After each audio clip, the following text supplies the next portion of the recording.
हरवंश महाप्रभु के कृपा पात्र तो अनेक हैं, पर कुछों को हम आज स्पर्श कर रहे हैं। दूसरी आपने कृपा की श्री नाहरमल जी के ऊपर। नाहरमल नाम के ये दूसरे शिष्य हुए, दूसरे भक्त हुए श्री हरवंश महाप्रभु के। महाराज जी श्री हितरवंश महाप्रभु देवबंद में 32 वर्ष तक रुके। 31-32 वर्ष की आयु तक महाराज जी वहीं विराजे। तो वहां पर भी आपकी सेवा और आपके भाव से प्रभावित होकर के कई आपके मित्र भी आपके शिष्य बन गए और कई देवबंद में रहने वाले भी आपके अनुचर हुए। उन्हीं देवबंद के अनुचरों में एक आपके शिष्य हुए श्री नाहरमल जी। अब आप तो वापस वृंदावन चले आए, लेकिन वहां जिनको छोड़ करके उनकी स्थिति अब बिगड़ने लगी। उन्हीं में से एक नाहरमल जी। नाहरमल जी को इतना विरह हो गया, इतना विरह हुआ महाराज कि अब वे रुक ही नहीं पा रहे थे। उन्होंने तो अपने परिवार से कहा, भैया अब आप सब लोग सब संभालो, पूरा घरबार आदि सब कुछ व्यवस्थित करो, हमसे नहीं रहा जा रहा, हम तो अपने गुरुदेव के पास वृंदावन जा रहे हैं। और नाहरमल जी अपना संपूर्ण परिवार छोड़ करके देवबंद से वृंदावन आ गए। जैसे ही आप वृंदावन आए, वृंदावन में थोड़ी थोड़ी भीड़ होने लग गई थी। कितने लोगों की? 30-40 लोगों की। आज कितनी होती है? राधा वल्लभ जी दिखे ही नहीं रहे हैं, इतनी भीड़ है गई है। वो कहां 30-40 लोगों की, ज्यादा से 50 लोग हो जाते होंगे, इतनी भीड़ होती थी। हम भी छोटे थे ना महाराज जी, तब उस समय पर भी वृंदावन में रात्रि 6 बजे के बाद में लोग नहीं निकलते थे। अब तो वृंदावन जयपुर से भी ज्यादा हाईटेक हो गया। रात भर दुकानें खुली रहती, रात भर लोग घूमते रहते हैं, सोते ही नहीं वृंदावन में। तो नाहरमल जी सबसे पहले मदन टेर गए और मदन टेर में जाकर के श्री राधा वल्लभ लाल जी का दर्शन किया। राधा वल्लभ लाल जी का दर्शन हुआ। राधा वल्लभ लाल जी का दर्शन करके उन्होंने सबसे पूछा, भैया हमारे महाप्रभु जी कहाँ हैं? श्री हितरवंश महाप्रभु कहाँ हैं? चांद सा सलोना।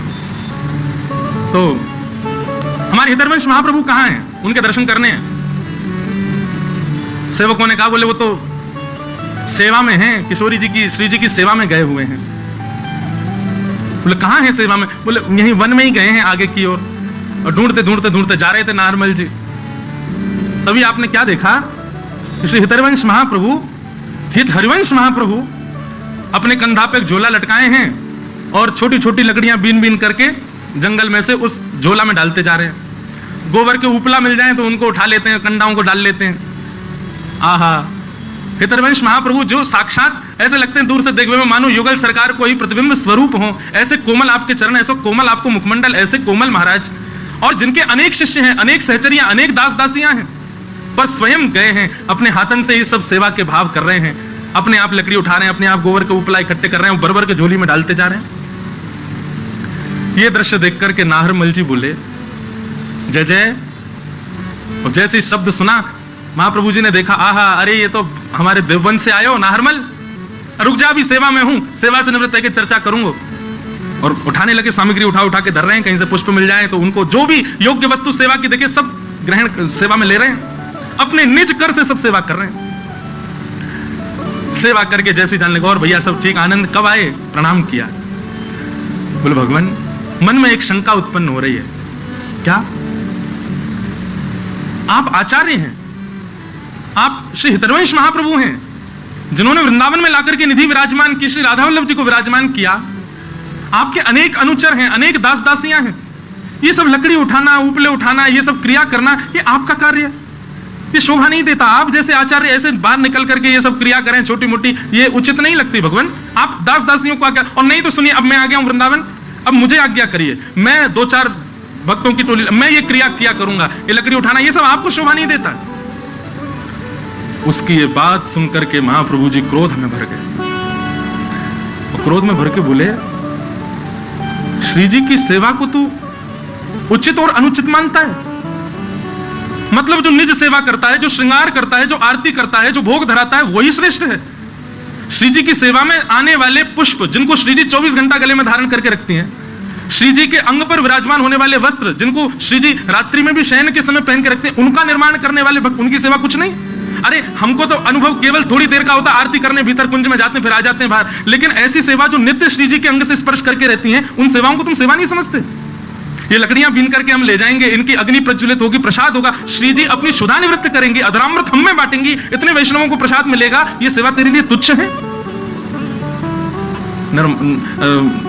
नाहरमल तो परेशान हो गया। नहीं भगवान, मुझे लगा आपकी आपकी योग्यता के अनुकूल नहीं है, और नाराज होगा। बोले कैसे कह सकता है? श्री जी की सेवा सेवा होती है, बड़ी छोटी नहीं होती, चाहे जैसी मिले।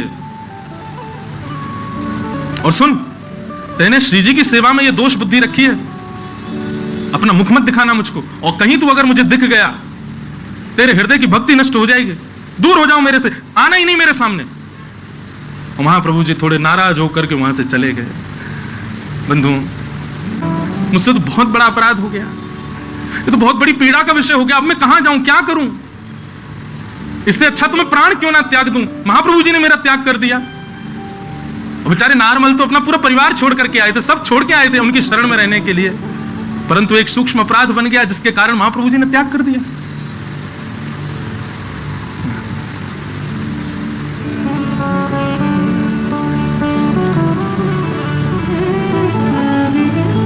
राधा वल्लभ जी का दर्शन करने भी नाहरमल जाते हैं तो दूर से कुंज में से देखते हैं, क्योंकि समीप गया तो ऐसी बात कह दी कि भक्ति नष्ट हो जाएगी, भाव नष्ट हो जाएगा, प्रेम नष्ट हो जाएगा। ठाकुर जी रूठ जाएं एक बार को तो भी चल जाएगा, आचार्य ही रूठ गए हैं, अब कैसे काम चले? ऐसी व्याकुलता, ऐसी घबराहट रहती है नारमल को, कहां जाऊं, क्या करूं, कौन सुनेगा मेरी बात? यमुना जी के तट पर बैठ करके अब तो मन बना लिया कि बस अब तो प्राण त्याग दूंगा मैं, जिनके लिए आया वही नाराज है, अब जीवित रह के मैं क्या करूं? वहीं बैठे बैठे अपने मनी मन में बस स्वयं को कोसने लगे। 9-10 दिन हो गए, श्री महाप्रभु जी नहीं मिले। ऐसी व्याकुलता, ऐसी उत्कंठा हृदय में ज्वाला की तरह धधकने लगी नाहरमल के। बंधु, आचार्य तो कठोर हो गए, परंतु आचार्य जिनको नित्य स्पर्श करते हैं, ऐसी हमारी श्री जी थोड़ी कठोर है। महाप्रभु एक दिन रात्रि में सो रहे थे, स्वप्न में किशोरी जी प्रकट हो गए, और प्रकट होकर के बोली, जय जय महाप्रभु जी। बोले हाँ श्री जी, आज्ञा करो, क्या बात है, आप ऐसी उदास क्यों, कोई श्रम है, आज्ञा करो। बोले श्रम तो बहुत ज्यादा है रोए। बोले कैसे श्रम है रोए? बोले बेचारो नाहरमल अपने बालकन को छोड़ के, अपने घरवारिन को छोड़ करके, अपनो गांव छोड़ करके वृंदावन आयो, आपकी शरण ग्रहण करवे के काजे आयो, और वहां से नेक सो अपराध बन गए हो, और वह अपराध के और वो भी अपराध कहा हो, वो तो आपके काजे विचार कर रहे हो कि आप वन में जाओ, आपको कष्ट हो, या हमारे कोई दास दासी को लगाई दूं, लेकिन आपने वह बेचारे को ऐसा त्याग दियो है, रो रहे हो है, बिलक रहे हो है। मैं सही बताऊं, मुझको रात भर नींद नहीं आवे, मुझको रात भर वाको रुदन सुनाई देवे, रात भर वाको भाव, रात भर वाकी पीड़ा मुझको पीड़ित करे। महाप्रभु जी बोले, श्री जी देखो, आपको ने कठोर होना पड़ेगा, ऐसे आपकी सेवा में कोई दोष बुद्धि रखेगा, वाको हम कैसे सहज में क्षमा कर सके? श्री जी बोली, मुंह में एक ही दोष है, कहा मुंह पे क्रोध करनो नहीं आवे, मुंह पे रूठनो नहीं आवे। यही हमारे मान लीला में भी मैं मान करूं और लालन नेक सी लीला कर मैं सोई रही जाऊं, क्योंकि मुंह पे मान करनो आवे ही ना है, मुंह पे रूठनो आवे ही ना है, मुंह पे ज्यादा क्रोध करनो आवे ही ना है, लड़नो झगड़नो ये मेरा स्वभाव नहीं है। याकू आप मेरा दोष मान सको आचार्य चरण, पर मुंह पे ये सहन नहीं है रहे हो है, वह नाहरमल को कष्ट मुंह को बहुत लग रहे हो है। एक श्री हित ध्रुवदास जी का एक बड़ा प्रसिद्ध पद है।